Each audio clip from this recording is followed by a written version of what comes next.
through the looking glass, Alice in Wonderland. And now, who am I? Asks Lewis Carroll's Alice, who was a favourite character among the Surrealists. And this was a question which preoccupied the Surrealists. Who am I? Asks André Breton in the opening pages of his 1928 Nadja. Why does everything not come back to the question, whom do I haunt? Like Alice, and like Nadja herself, this is one of her drawings from the book Nadja. So like Alice, like Nadja, whose selves were ever shifting and unpredictable, the Surrealists rejected an ontology of being, the notion of identity as unified and fixed, in favor of an ontology of becoming, the concept of an open, fluctuating self, where the subject, who I am, is constantly displaced and destabilized by a search for the other, whom I haunt. This explains the multiple alter egos and fictional selves adopted by the Surrealists. Breton, the soluble fish, the dolphin; Mansour, the serpent or the rat; Dali, the giant grasshopper; Ernst, Lop, bird superior; Carrington, horse or hyena, we'll come back to her; or Cahun, vamp or vampire, sailor, weightlifter. In spite of the wide range of Surrealism's explorations of identity, and notably their rejection of traditional gender identity, Man Ray, Duchamp, among the male Surrealists, André Breton actually maintained a traditional position regarding gender identity. Celebrating the eternal feminine, he rejected the new woman as too closely linked to the bourgeois model, preferring the romantic or symbolist model of woman as exotic other, erotic object, seductive and transgressive. Breton's conventional view of women is expressed in his preface to Mexican artist Frida Kahlo's first solo exhibition at the Julian Levy Gallery in New York in 1938. He evokes Kahlo, whom he considers a natural surrealist, as an enchanting being, and her paintings as exclusively feminine. He writes, adorned like a fairy tale princess, with magic spells at her fingertips, an apparition in the flash of light of the quetzal bird, which scatters opals among the rooks as it flies away. There is no art more exclusively feminine, he continues, in the sense that in order to be as seductive as possible, it is only too willing to play alternately at being absolutely pure and absolutely pernicious. The art of Frida Kahlo is a ribbon around a ball. Breton's essentializing, exoticizing, eroticizing vision of the artist was rejected by Frida Kahlo herself, who furthermore thoroughly disliked Breton's appropriation of her painting for Surrealism. She never wholeheartedly subscribed to Surrealist principles. While Kahlo and other women artists close to the Surrealist group in the 30s and 40s, artists such as Leonora Carrington, Remedios Varo, Dorothea Tanning, or Claude Cahun, I'm talking about that first generation of artists whose works you've seen in the exhibition. They shared with the male members of the group a fascination with identity as a process of becoming rather than a stable entity. And yet, in their artistic practice, they also critiqued not only the male surrealists, but the generally accepted concept of woman as passive object of desire. They claimed agency for their self-images and produced self-portraits which are often overtly anti-naturalistic, against the surrealists linking woman with nature, fluid, against the fixed concept of the eternal woman, and non-idealizing, against the fairy tale princess myth peddled by Breton. What does woman want? Freud's infamous question resonated throughout the interwar period, exemplifying the increasing importance of the issue of female identity during the 1920s and 30s. Post-war England and France and post-revolutionary Mexico were societies in transition in which traditional views of female subjectivity were being challenged and destabilized by activities which elaborated new articulations of feminine identity. Debates on sexuality and gender, such as Havelock Ellis's studies on the third sex, Freud's work on bisexuality, or Joan Rivier's on femininity and the masquerade. Debates on the social role of the artist, and particularly the woman artist, particularly in Mexico, on the changing role of women in European society, embodied in the new woman, the flapper or the garçon. Responding to these exploratory undertakings, women artists approached identity in terms of performance, fabrication, hybridization, and flux. Their strategies of masquerade and theatrical self-staging resonate with recent research in gender studies.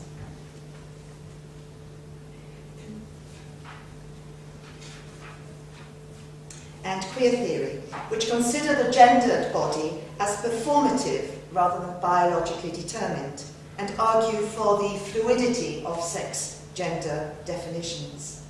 Consequently, feminist art historians have argued, for example, that Kahlo or Cahun's self-portraits anticipated the work of contemporary women artists who have elected this genre as a means of reclaiming and staging agency for the female subject.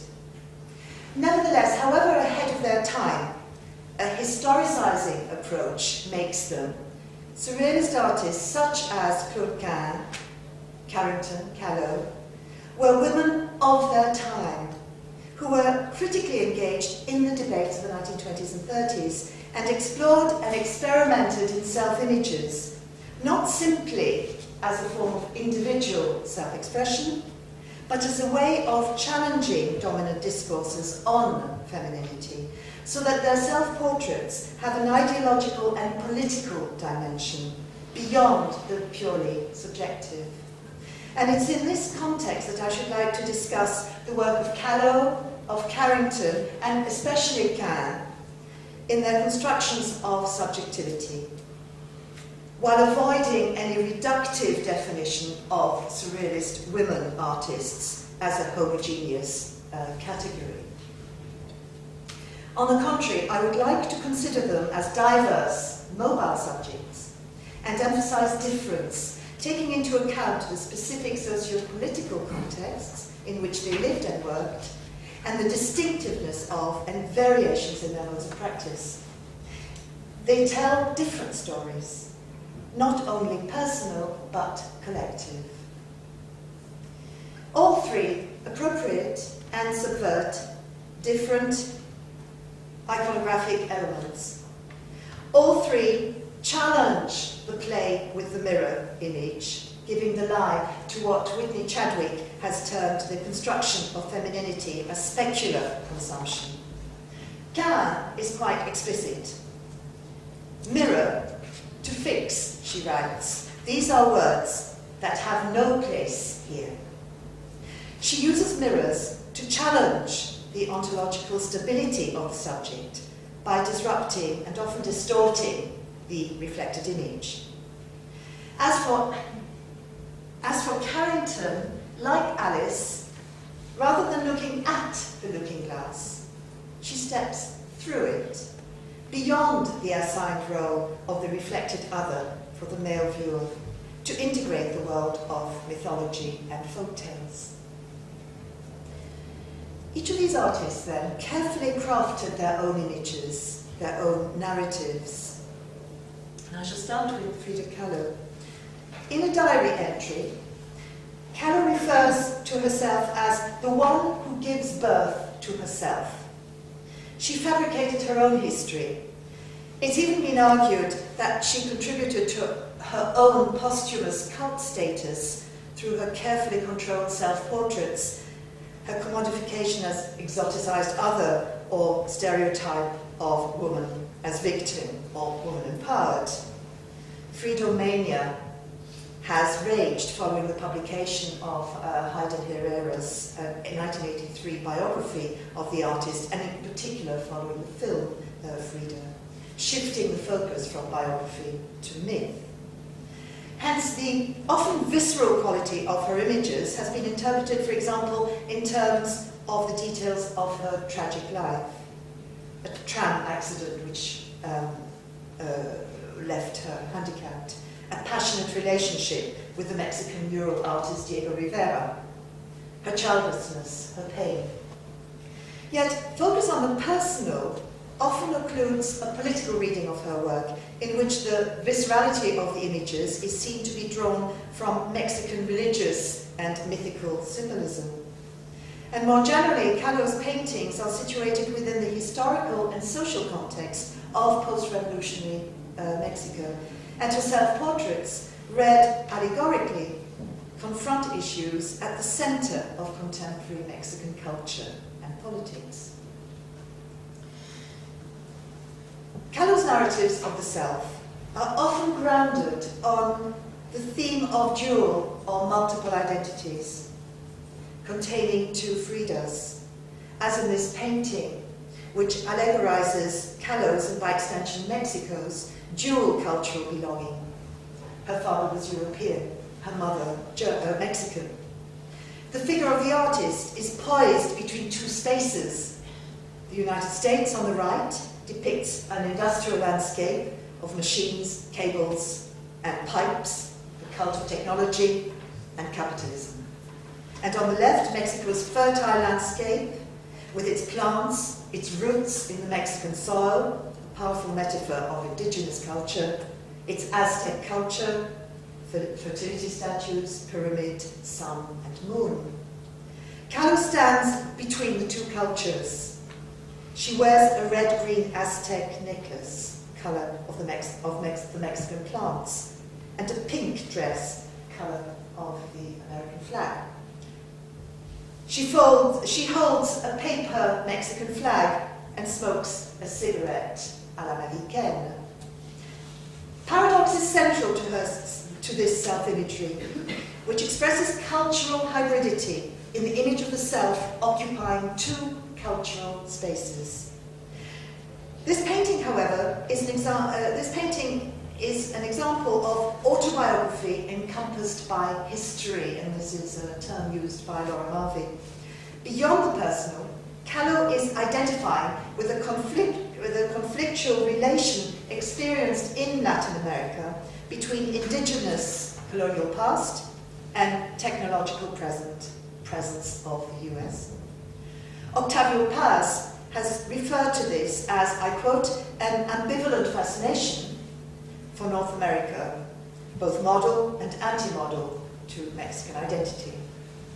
The two cultures lose their separateness in Kahlo's painting, where hybridity is also inscribed formally, combining high art and popular art.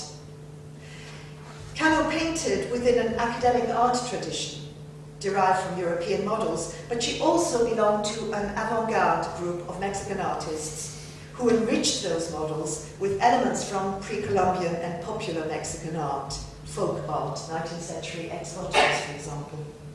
Hence her choice of painting on tin, for example, in the tradition of Mexican retablos, popular votive pictures. The choice is clearly a political one.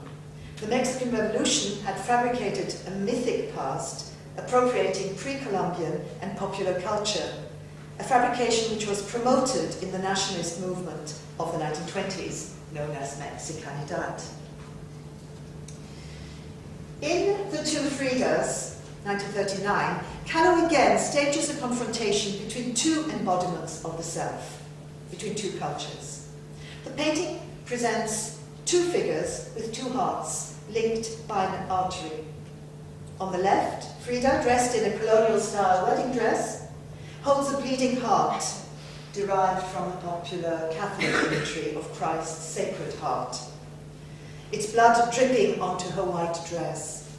An artery links this figure to a second figure on the right, of Frida dressed in a Mexican costume, holding the portrait of Rivera as a child, linked to her heart by an artery. This painting has been typically interpreted in purely personal terms. Painted in 1939, after Rivera had asked for a divorce, it's been read as an allegory of Kahlo's vulnerability and suffering, one part of her dying slowly, the other kept alive by her love for Rivera. However, as in the self-portrait at the border with the United States, this painting, I'd like to argue, transcends the purely personal and anecdotal. The Frida on the right is wearing a regional Tijuana costume from the Tehuantepec region of Mexico, known for its indigenous patriarchal society. By wearing the costume of the strong Indian woman, a recurring iconographic reference in post-revolutionary art in Mexico, Kahlo asserts her anti-colonial and feminist position. The personal is not erased, but what she stages is the interaction between personal anecdote and contemporary socio-political issues. Kahlo painted multiple self-portraits, carefully constructed images where she poses, adorned in Mexican costume, surrounded by fetish objects, monkey, dog, plants. Her gaze fixed, affectless, as in 19th century Mexican regional naive paintings. Some of these are double portraits, like the painting of Diego and Frida that we've seen in the exhibition, mounted on an elaborate frame made of shells in the style of popular Mexican art. Others recall Mexican tin mirrors with their brightly coloured border.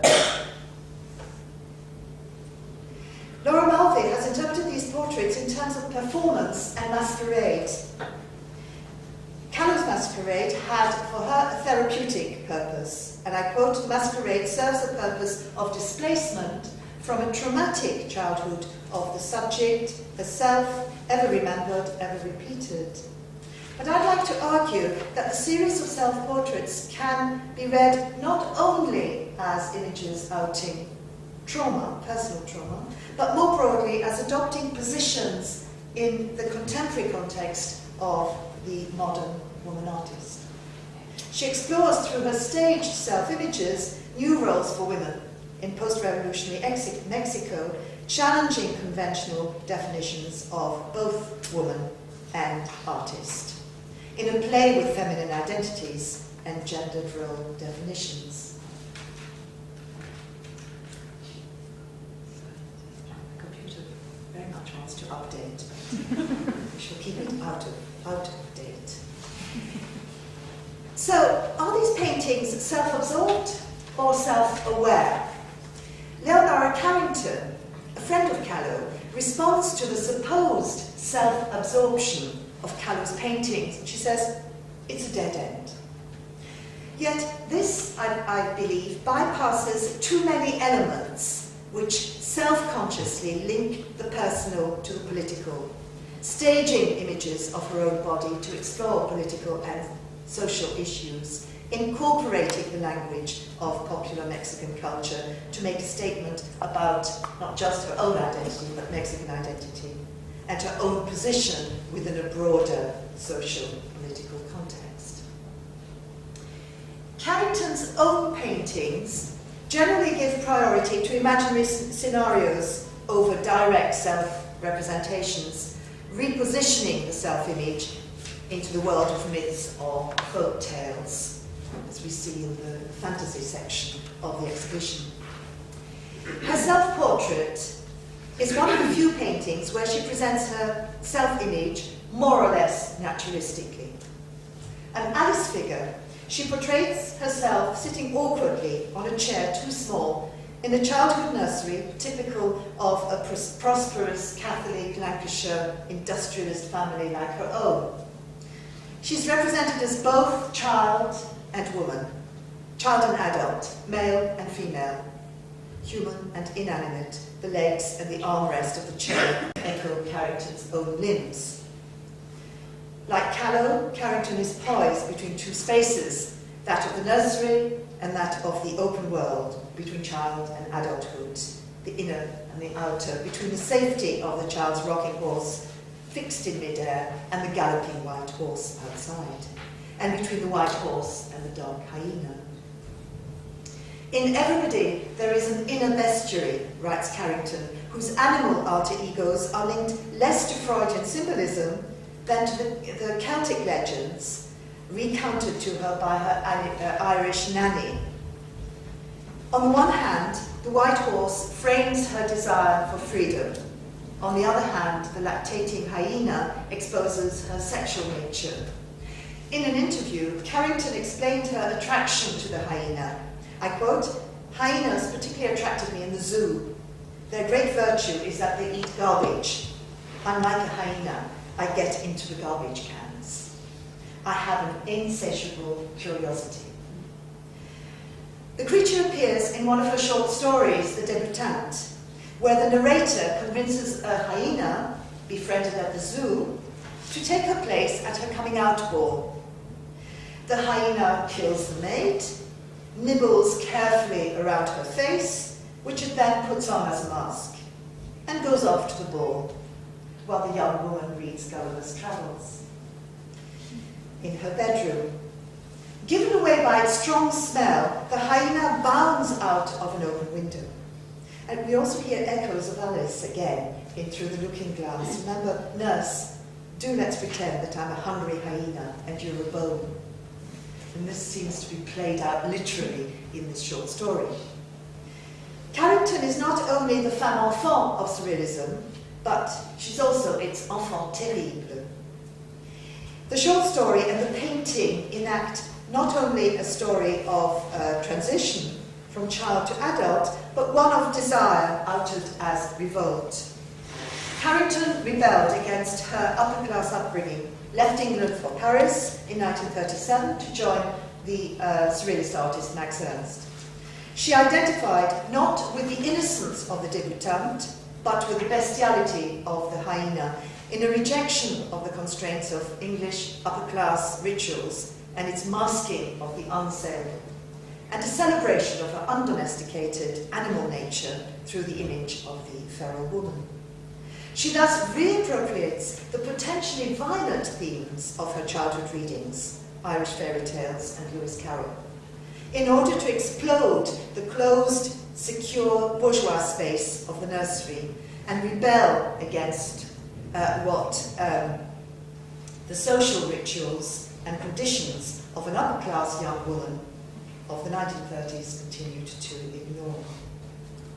So in contrast to Kahlo, who reappropriates the grand Mexican historical myths, Carrington often draws her imagery from the domestic sphere, fairy tales or cooking, as we have here on the right, where you have a witch-like group of women around a cauldron. And she says, painting is like strawberry jam, really carefully, and painting is like making strawberry jam, really carefully and well. She projects herself into multiple roles in imaginary narratives, such as the young woman who appears in various guises in the house opposite, and in the middle here you see a young woman dressed, seated at the table with a horse shadow, and of course the horse is one of her incarnations, her alter egos, and you see the young woman in a narrative around this painting. Or we also see her in the white-robed figure fleeing the family mansion in Crookhey Hall, or again in her text Down Under, which recounts a mental breakdown, where she writes, "I was an androgyne, the moon, the Holy Ghost, a gypsy, an acrobat, haunting figures, unfixed, evanescent." Like Carrington, Claude Cahun, sorry, it's a very small picture, but you've seen the photographs in the exhibition.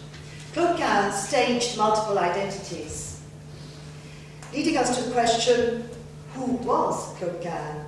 In a letter to fellow surrealist Jean Schuster, she writes, "I am what I have always been throughout my life, as shown by my earliest childhood memories, a surrealist, essentially. as much as one can be short of committing suicide or becoming mad.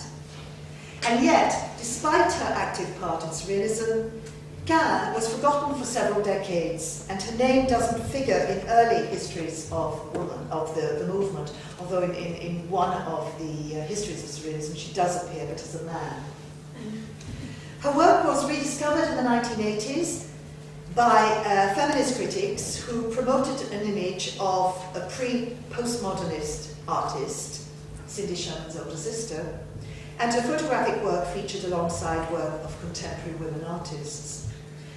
Reinserted into the history of Surrealism, Claude Cahun's complexity is evident in the fact that she wasn't only a key practitioner of a subversion of the self-portrait genre, but also an essayist, a political activist, an actress, an artist. She produced surrealist objects and installations, and photographer, not only self-portraits, but also portraits of friends and photomontages, produced with her lifelong companion, Suzanne Malherbe, alias Marcel Moore. Cahun constantly reinvented herself. Born Lucy Schwab, she chose to call herself Claude Cahun, simultaneously preserving her Jewish identity and masking her gender identity.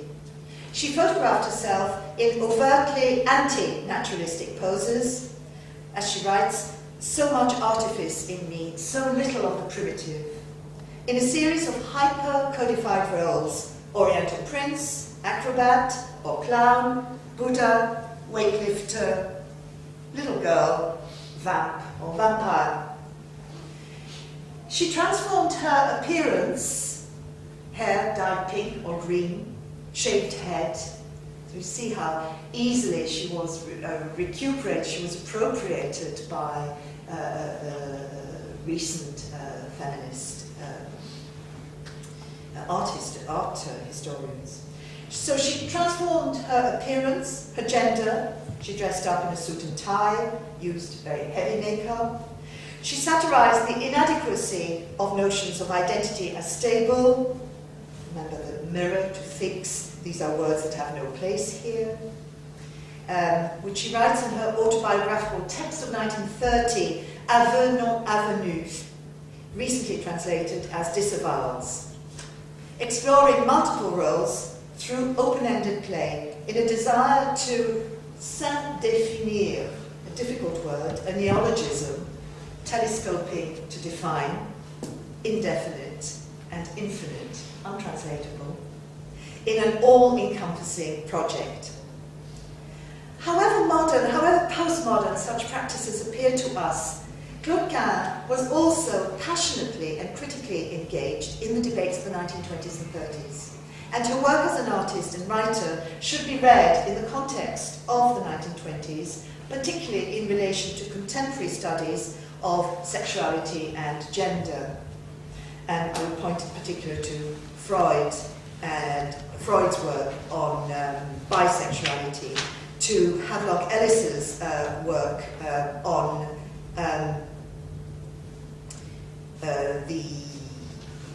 his work where he legitimized female sexual needs and instincts, allowing woman's sexual desire of her own and addressing the homosexual phenomenon as a given, which needed to be accepted rather than condemned. And Claude Cahun actually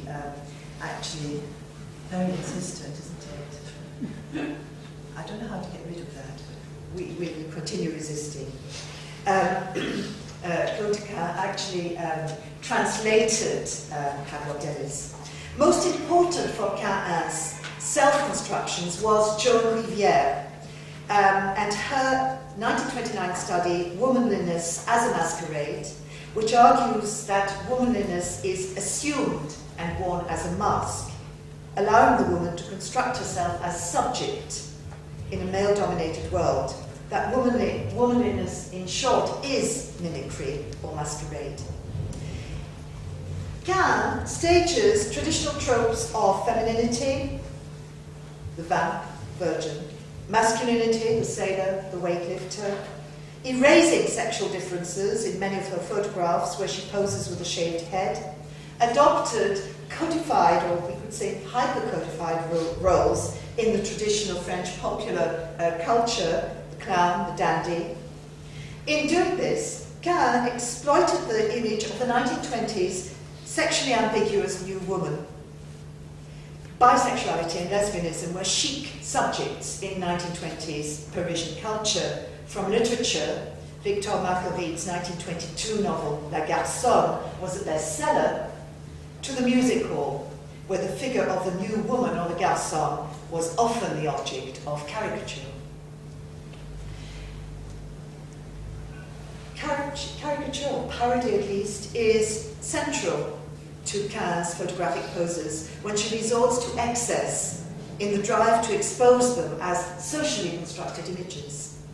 Dissimulation is staged in the use of goggles or heavy makeup. The seductive pose is ridiculed through exaggeration.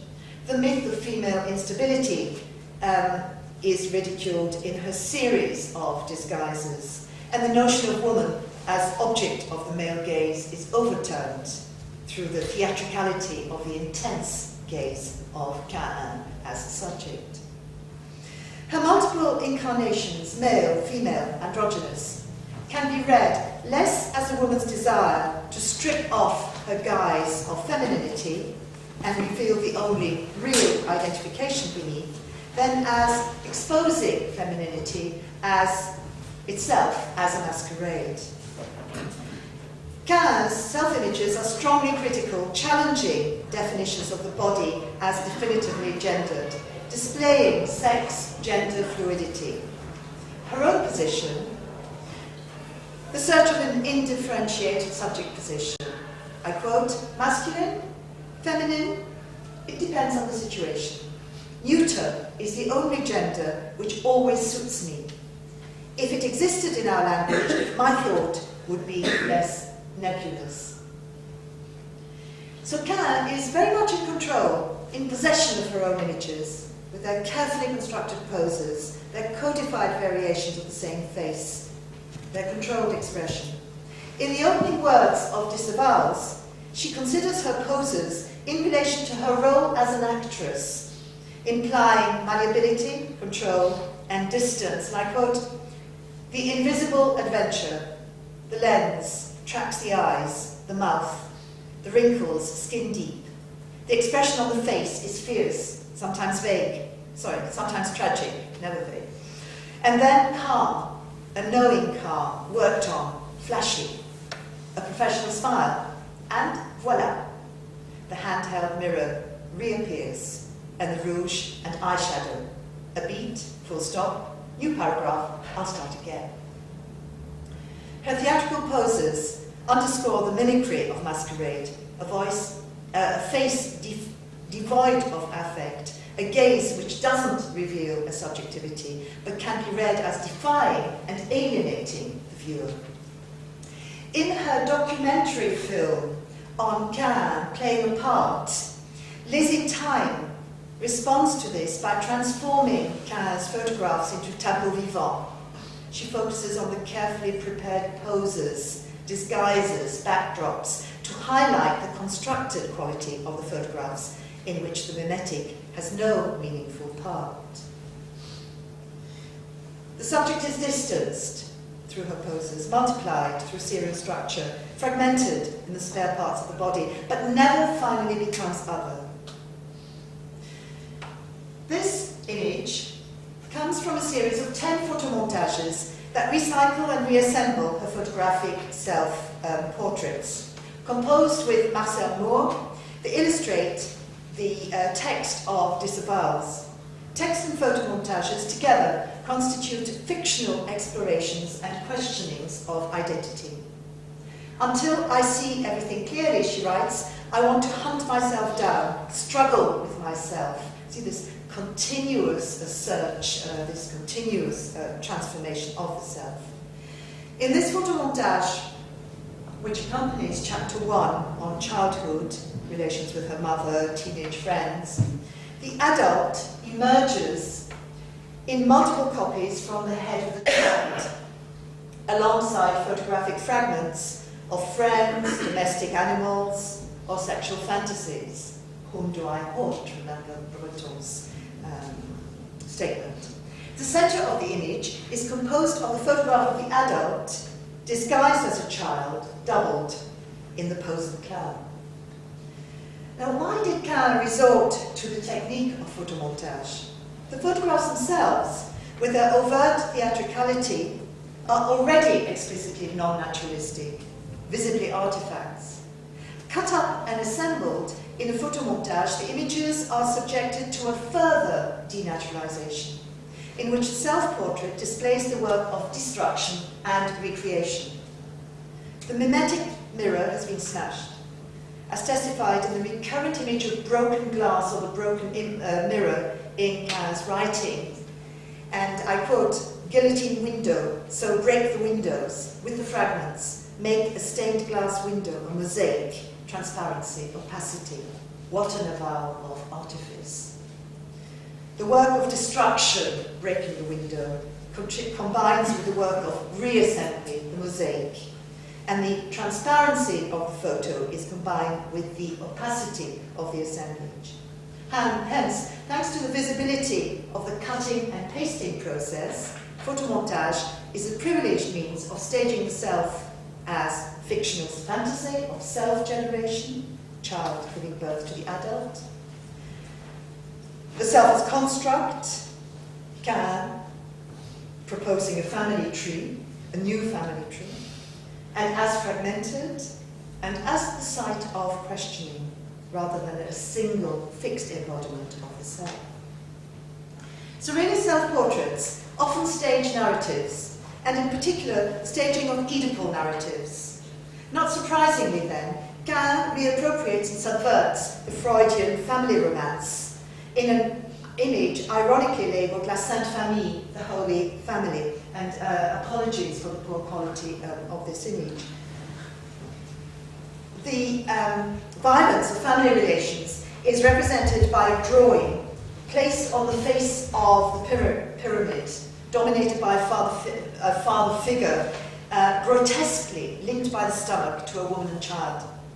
In her text, Cahun comments on this image, and she writes, "Eternity created this triple-faced monster, bouquet of gods, a trinity to tread the boards, father, mother, and son, spirit, heart, and body, soldered together by these fleshly arms, these creaking hinges. To think the French family models itself on this." Counterbalancing the family triangle is a pyramid shape with a triple portrait of Cahun staging the rejection of the traditional family cell in favor of the process of self-generation, or the possibility of other emotional relations, as suggested by the position of a triangle which points to the face of Suzanne Moore, the chosen companion. On the left, the series of superimposed masks allegorize Cahun's multiple identities, always open-ended, unfinished, and around this pile of masks on the left are the words, "Under this mask, another mask. I will never finish lifting all these faces," inscribed around Cahun's faces, which are stacked up like masks. The mirror structure, traditional portraiture, is replaced by the cumulative structure of the totem. The goggles or sunshades here do not supplement an original or authentic face or self, since in Cahun's accumulation of masks, the true false polarity is no longer operative. The artifact is less a means of masking the face than of exposing the self as a mask, each disguise being both display and displacement. Cahun is her mask. Her play with her identity constantly moves from mask to mask, as variations of the same from one fiction to the other. She writes, "I've spent 33 years of my life wishing passionately, blindly, that things would be other than they are. I've acquired little more than fictional values." So far from revealing an authentic self, the last mask lifted also removes the skin, writes Cahun in an account of a visit to the carnival, and I'll quote this. "I remember it was carnival. I had spent my solitary..." Thank you. I'd spent my solitary hours disguising my soul. Its masks were so perfect that when their paths crossed in the grand square of my consciousness, they didn't recognize each other. Beguiled by their comic ugliness, I explored the worst possible instincts. I welcomed young monsters into myself and nurtured them. But the makeup I had used seemed indelible. I rubbed so hard to remove it that I took off all the skin, and my soul, like a flayed face, naked, no longer had a human form. A reminder that beneath all masks is the face of nothingness of death, the death mask being merely the last of this series of masks.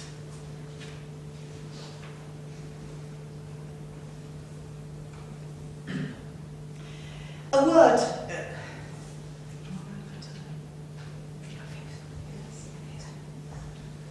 I'd like to say a word about Cahun's text, Disavowals.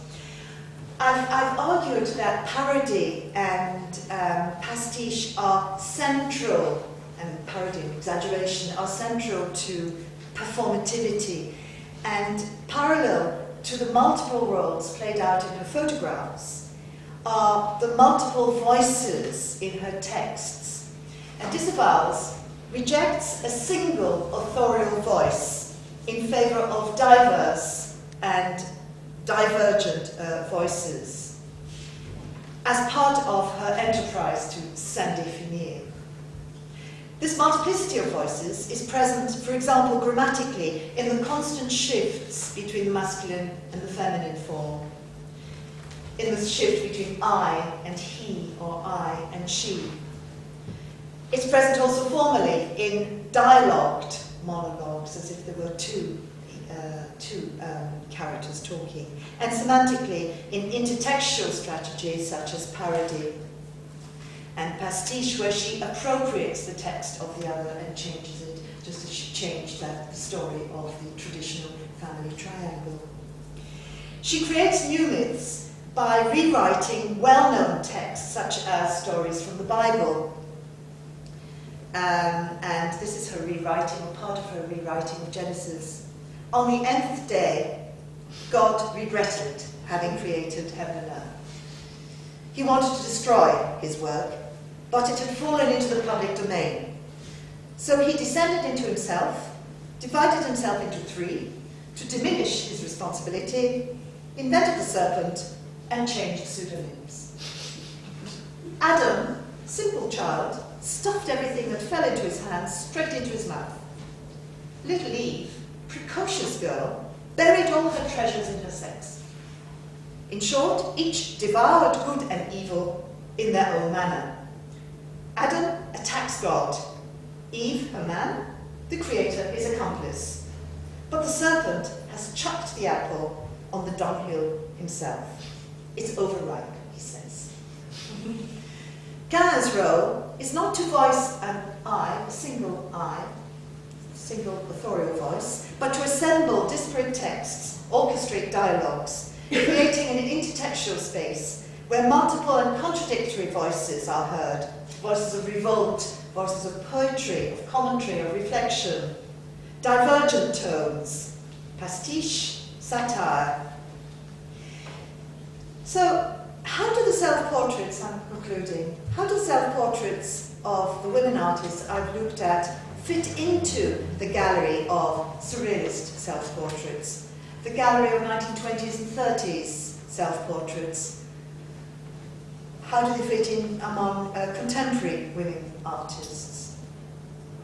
In the surrealist portrait gallery, Cahun, Carrington, and Kahlo self-portraits can be hung alongside Breton's search for an ever-renewed self in Nadja, in their shared desire to break with the notion of identity as fixed or single, as I suggested at the beginning.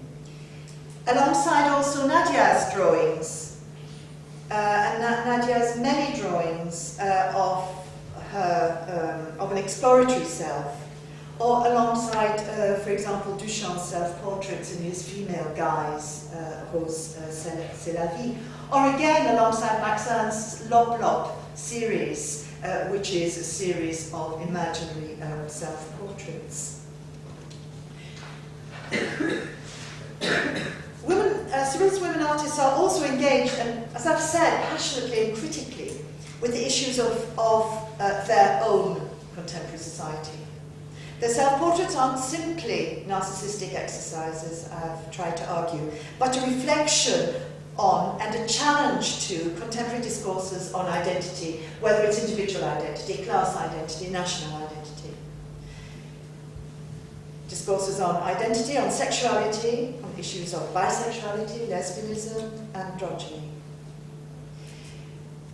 And thirdly, Kahlo, Carrington, Cahun also hang in the gallery of contemporary women artists who have reappropriated the self as subject, artists such as Cindy Sherman or the French artist Orlan. Indeed, the theme of constructed identity has become somewhat a cliché of recent theoretical discourse. However, I think one should avoid the risk of taking Cahun or Kahlo out of context and assimilating them totally with postmodern artists. In her discussion of Cahun and Sherman, Kate Klein contrasts Claude Cahun's multiple selves related to issues of surrealist identity with Cindy Sherman's multiple roles. In Sherman's work, identity slips into identity effect, and the notion of something substantive is voided. For Cahun, on the contrary, the question of identity, whether subjective or social or political, remains both pertinent and problematic, central to her artistic and literary practice. Cahun's and Kahlo's self-fabrications are essentially ambivalent, layered, both concealing and exposing, as we saw in that series of masks. In vain we cover our faces with masks, writes Cahun, put on makeup. We only underline the imperfections of the hidden face. And so we come back to our initial question, who am I? A question which echoes throughout surrealism. Who knows, asks Breton in 1921, who knows if we are not getting ready to escape the principle of identity someday? Expressing a desire to free himself not only from the self as fixed, but also from images or objects limited to a single function or meaning. To which Max Ernst responds in 1932, who knows if we have already escaped the principle of identity? And in these quests and these questionings, we hear once again the voice of Alice. Let me think. Was I the same when I got up this morning? I almost think I can remember feeling a little different. But if I'm not the same, the next question is, who in the world am I? Ah, that's the great puzzle.